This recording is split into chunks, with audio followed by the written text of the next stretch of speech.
Jadi untuk isu kalimah Allah di negara kita, saya nak bagi tahu sedikit tentang sejarah dia dekat negara kita. Kenapa benda ni boleh jadi?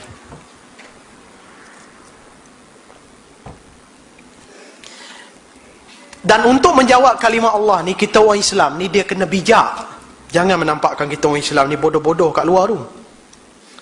Dia jawab isu kalimah Allah tu main statement tu tak berapa nak bijak lain tu. Depan ni kenyataan pimpinan gereja. Bila saya berdialog dengan orang-orang Kristian, saya bersandarkan kitab Bible ni, iaitu kitab Bible Perjanjian, yang menghimpunkan 66 kitab, 39 kitab Perjanjian Lama, 27 kitab Perjanjian Baru. Dan kitab ini adalah kitab yang diiktiraf dalam pimpinan gereja. Dan semua hujah-hujah saya bersama dengan orang Kristian, saya sandarkan pada kitab ni. Ya?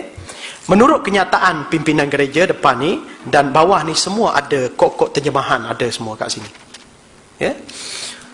Projek penterjemahan Alkitab ke dalam bahasa Melayu dimulai pada tahun 1974.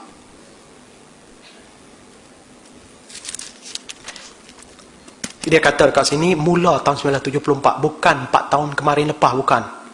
74 benda ni.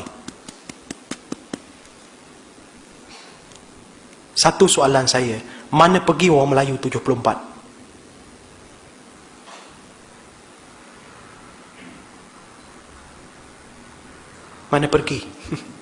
Benda ni terjemah 74. Mana pergi orang Melayu?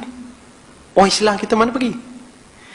Sedangkan Kementerian Dalam Negeri, KDN, Kementerian Dalam Negeri, tahun 1968 sudah mewartakan kalimah Baitullah, kalimah Allah adalah hak eksklusif untuk orang Islam. Masa tu kitab Bible tak terjemah lagi.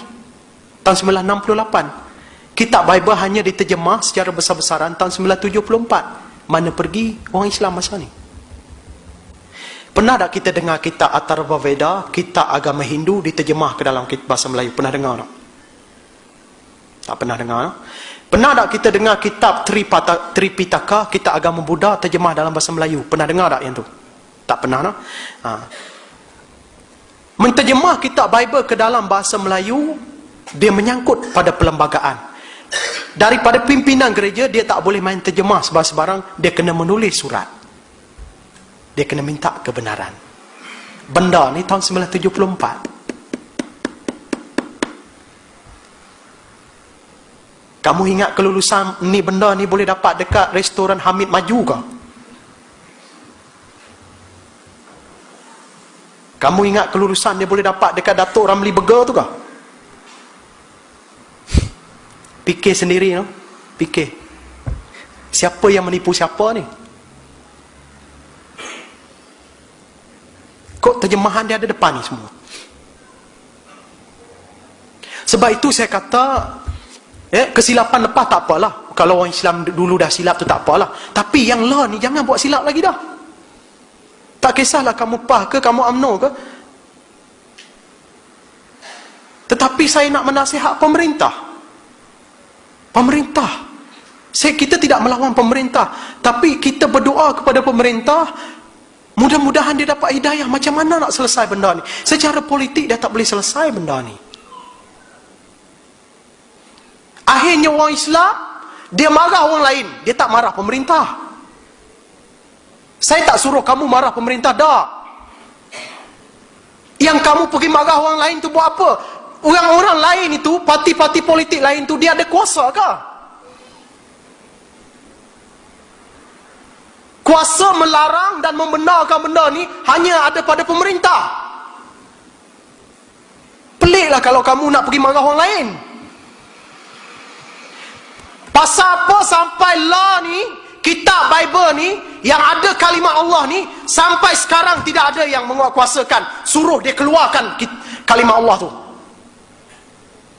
Berani buat. Pemerintah pun tak berani nak buat, no?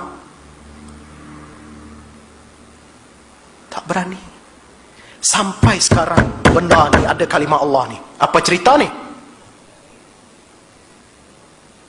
Siapa yang tipu siapa ni?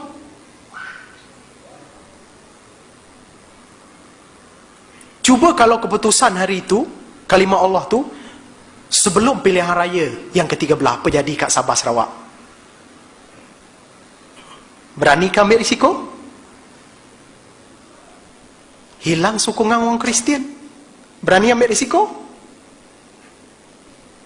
Tahun 2011 lagi benda ni dah berlaku ketika kitab Bible terjemahan bahasa Melayu Malaysia dan bahasa Melayu Indonesia dibawa ke pelabuhan Kelang dan pelabuhan Kuching, disita dan dirampas. Masa tu orang Kristian marah. Tahun 2011 menghadapi pilihan raya negeri Sarawak. Macam mana nak selesai isu tu? Akhirnya pemerintah buat ketetapan, bersetuju dan tanda tangan. Perdana Menteri tanda tangan 10 solution, 10 perkara penyelesaian. Yang pertama sekali dibolehkan diterjemah di dalam bahasa Melayu. Tanda tangan Perdana Menteri. Saya tak nak cakap benda ni sebagai mendak. Benda ni isu Islam.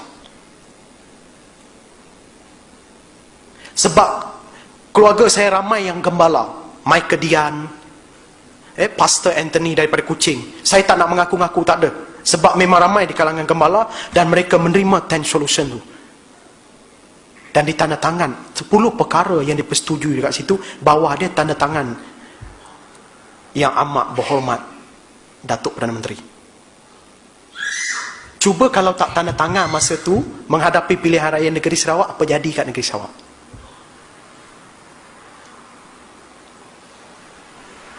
Sebab tu benda ni sebenarnya kita orang Islam tolong jangan lagi dah. Saya tak nak salah siapa-siapa dah. Patutnya lah ni kita orang Islam sepatutnya bersatu tentang kalimah Allah ni. Saya tak masalah untuk kita pertahan kalimah Allah, tak ada masalah saya. Tapi yang masalah saya ni, tanya hati kita ni ikhlas ke? Kalau setakat kita berdegah-degah cakap, kami pejuang Islam, kami tak nak kalimah Allah dihinakan, kita tak mau orang mensyirikkan Allah. Yang kamu cakap tu kepada orang Islam ke kepada orang kafir? Kalau kamu cakap kepada orang kafir, selagi mana dia kafir, kamu ingat dia beriman ke? Kamu nak tahu, nak betulkan kalimah Allah dia pakai tu, selagi mana dia kafir tu, selagi itulah dia tak betul pakai kalimah Allah tu. Apa masalah dekat situ? Kalau kamu nak pertahan kalimah Allah, nak memuliakan agama Allah, ajar dia masuk Islam tu, baru betul kalimah Allah yang dia pakai tu. Kalau macam ni sampai hari kiamat ada orang kafir, kamu ni jadi orang bodoh lah. Duk selesai isu tu je tak habis-habis tu. Selagi mana dia kafir, selagi itulah kalimah Allah tu tak betul dia pakai tu. Apa yang kamu nak harap dia betul kalimah Allah tu? Sedang orang Islam sendiri pun banyak kufur tu, banyak syirik. Baru-baru ni saya kuliah dekat tu, tazkirah Jumaat. Tinggal 2 minit lagi nak masuk waktu, habis tazkirah saya ditanya oleh sahabat, kenapa dekat Malaysia ni, negara kita ni, makin ramai aliran-aliran sesat muncul? Kenapa? Kamu masih nak salahkan orang sana, orang sini kah? Agama Bahai itu sudah diisytiharkan sebagai haram daripada JAKIM, fatwa JAKIM. Dekat negeri Sarawak, agama Bahai itu banyak harta-harta mereka dah disita, termasuk arwah nenek saya dulu yang menginfakkan tanah sebidang tu untuk buat sekolah agama Bahai. Habis semua dikebas, disita. Dekat sana tak bergerak agama Bahai, tapi dekat sini ada persatuan agama Bahai. Apa cerita ni?